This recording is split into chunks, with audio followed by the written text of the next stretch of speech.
Benar, saat ini KPK meminta keterangan terhadap beberapa pihak dalam rangka mengumpulkan data dan informasi yang diperlukan dalam kegiatan penyelidikan yang sedang dilakukan oleh KPK. Kegiatan ini tentu sebagai tindak lanjut dari adanya laporan masyarakat. Saat ini kami belum dapat menyampaikan detail dari kegiatan penyelidikan yang sedang KPK lakukan ini, namun demikian tentu KPK mengajak para masyarakat untuk terus mengawal kerja-kerja KPK sebagai pengawasan dan pendukung di dalam upaya-upaya pemberantasan korupsi. KPK tindak lanjuti laporan Luhut dan Erick Thohir. Kejamnya Menteri Mafia PCR. Tega gorok leher rakyat. Iblis saja nggak tega. Itu tanya KPK aja, tapi saya minta juga kalau boleh KPK juga seperanu aja meriksa sesuai ketentuan-ketentuan yang bagus, jangan berlebihan. Saya titip itu aja. Mengungkap keterangan yang sebenar-benarnya. Kita tidak bisa apakah pemeriksaan cukup hanya 1 jam, apa cukup 2 jam, apakah cukup 3 jam, bukan itu. Tetapi yang paling esensial adalah sejauh mana keterangan yang disampaikan ini ada kesesuaian dengan keterangan-keterangan saksi yang lain.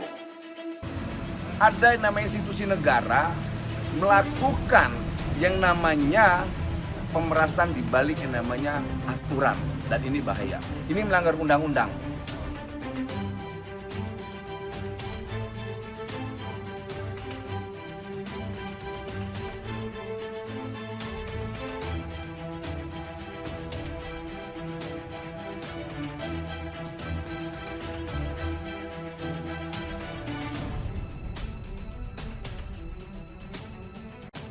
Kami mahasiswa Indonesia bersumpah bertanah air satu, tanah air tanpa penindasan. Adi Masardi. Kok bisa pejabat super kaya gorok leher rakyat? Iblis saja nggak tega. Kelora.com. Munculnya dugaan perusahaan yang terafiliasi pejabat sekelas menteri terlibat dalam bisnis tes PCR di tanah air membuat koordinator Gerakan Indonesia Bersih Adi M. Masardi geleng-geleng kepala. Dia bahkan mengaku tidak bisa berkomentar tentang kasus ini dalam beberapa hari terakhir. Sejak isu PCR merebak beberapa hari lalu, saya tidak pernah komen karena hingga hari ini nggak bisa paham maksud mereka. Ujarnya kepada kantor berita politik Ermol Kamis sore 4 November. Pertanyaan mendasar yang hendak disampaikan Adi Masardi adalah, apa alasan yang mendorong pejabat yang sudah super kaya itu berbisnis PCR? Padahal PCR merupakan alat untuk bisa tracing secara akurat sehingga masyarakat bisa keluar dari krisis akibat pandemi. Karena harga PCR dipatok mahal, bahkan lebih dari 5 kali lipat harga yang sekarang ditentukan pemerintah, pandemi menjadi lama tertangani. Kok tega gorok leher rakyat yang ekonominya sudah sangat sekarat berbulan-bulan? Digencar virus komunis Cina COVID-19, iblis saja nggak mungkin tega. Tutupnya. KPK tindak lanjuti laporan dugaan bisnis PCR Luhut Panjaitan dan Erick Thohir. Komisi Pemberantas Korupsi menindaklanjuti laporan dugaan keterlibatan Menteri Koordinator Bidang Kemaritiman dan Investasi Luhut Binsar Panjaitan dan Menteri BUMN Erick Thohir dalam bisnis PCR. Direktur Penyidikan KPK Setio Budianto menyebut laporan dalam bentuk surat yang dilampirkan oleh perwakilan Partai Rakyat Adil Makmur atau PRIMA kini tengah ditindaklanjuti di bagian Direktorat Pengaduan Masyarakat. Setio pun menjelaskan proses penerimaan laporan dari setiap masyarakat. Salah satunya dengan dilakukan telaah apakah laporan tersebut merupakan kewenangan KPK. Suratnya berdasarkan pengecekan sudah diterima bagian persuratan, tentunya ini akan melalui mekanisme dan akan diterima oleh Direktorat Dumas dan ditelaah. Kata Setio di Gedung Merah Putih KPK, Kuningan, Jakarta Selatan, Kamis 4 November 2021. Pertama, penelaahannya tentu terkait kewenangan. Apakah informasi tersebut atau laporan merupakan kewenangan KPK sesuai dengan Undang-Undang KPK Pasal 11? Itu dulu yang penting, tambahnya. Selanjutnya, kata Budi, bila dari hasil telaah dalam laporan tersebut sesuai, tentunya KPK akan menindaklanjuti informasi tersebut, termasuk dengan melakukan klarifikasi serta permintaan data-data untuk memperkuat laporan itu.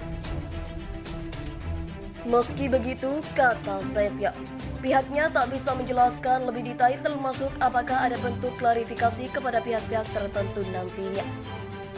Jadi masih proses, kami tidak akan menjawab apakah harus klarifikasi ke siapa-siapanya.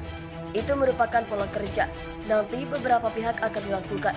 Tapi terhadap siapa-siapanya nanti dari Dumas dan Direktorat Penyidikan akan melakukan penyelidikan, imbuhnya. Wakil Ketua Prima Alif Kamal sebelumnya menyebut salah satu alasan pihaknya membuat laporan ke KPK lantaran banyaknya pemberitaan di sejumlah media terkait dugaan Erik dan Luhut Binsar berbisnis PCR. Kami ingin melaporkan desas-desus di luar. Ada dugaan beberapa menteri yang terkait dengan bisnis PCR, terutama kalau yang sudah disebut banyak media itu adalah Menko Marves sama Menteri BUMN, Luhut Binsar Panjaitan dan Erick Thohir. Kata Alif usai ditemui di Gedung Merah Putih KPK, Kuningan, Jakarta Selatan siang tadi.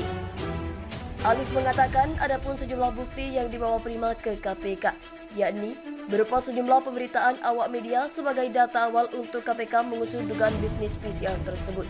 Sekaligus, kata Alif, meminta KPK juga memanggil Luhut dan Erick untuk memberikan klarifikasi atas dugaan bisnis PCR. Sebenarnya saya beredar di media itu sudah banyak. Investigasi dari Tempo minimal. Ini saya pikir menjadi data awal bagi KPK untuk bisa mengungkap ini. Panggil aja itu Luhut. Panggil aja itu Erick agar kemudian KPK clear menjelaskan kepada publik bahwa yang terjadi seperti ini, ungkap Alif. Ketika ditanya apakah Partai Prima memiliki bukti tambahan adanya dugaan keterlibatan Erick dan Luhut dalam bisnis PCR, menurut Alif, biarkan lembaga anti rasuah untuk mendalami itu. Nanti bukti-bukti itu pihak KPK saja yang menjelaskan. Kami sudah menyampaikan tadi lewat laporan kami. Yang pasti bahwa banyak data yang beredar di media yang bisa menjadi data awal bagi KPK untuk mengusut, ucap Alif. Sebelumnya, mantan Direktur Publikasi dan Pendidikan Publik Yayasan Lembaga Bantuan Hukum Indonesia atau YLBHI, Agustinus Edi Kristianto mengungkapkan sejumlah nama menteri yang disebut terafiliasi dengan bisnis tes COVID-19 baik PCR maupun antigen. Melalui akun Facebook pribadinya, Edi menyebut sejumlah nama yakni Luhut dan Erick Thohir. Kedua menteri ini diduga terlibat dalam pendirian perusahaan penyedia jasa tes COVID-19, PT Keramik Solidaritas Indonesia. Edi menjabarkan, PT GSI lahir dari PT Toba Bumi Energi dan PT Toba Sejahtera, anak PT TBS Energi Utama Tbk atau Toba yang sebagian kecil sahamnya dimiliki oleh Luhut. Selain itu, PT GSI juga dilahirkan oleh PT Yayasan Adaro Bangun Negeri yang berkaitan dengan PT Adaro Energi Tbk. 6,18% sahamnya dimiliki Boy Thohir yang tak lain adalah saudara dari Erick Thohir.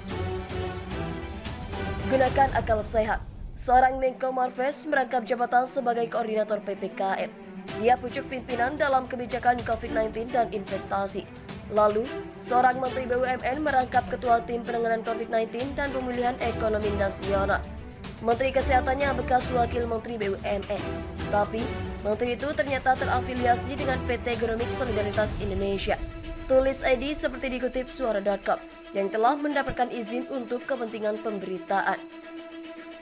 Edi merinci saham PT GSI dipegang oleh Yayasan Indika untuk Indonesia 932 lembar, Yayasan Adaro Bangun Negeri 485 lembar, Yayasan Northstar Bakti Persada 242 lembar, PT Anaria Kreasi Nusantara 242 lembar, PT Modal Ventura YCAB 242 lembar, PT Perdana Multikasi 242 lembar, PT Toba Bumi Energi 242 lembar, PT Toba Sejahtera 242 lembar, dan PT Kartika Bina Medikatama 100 lembar.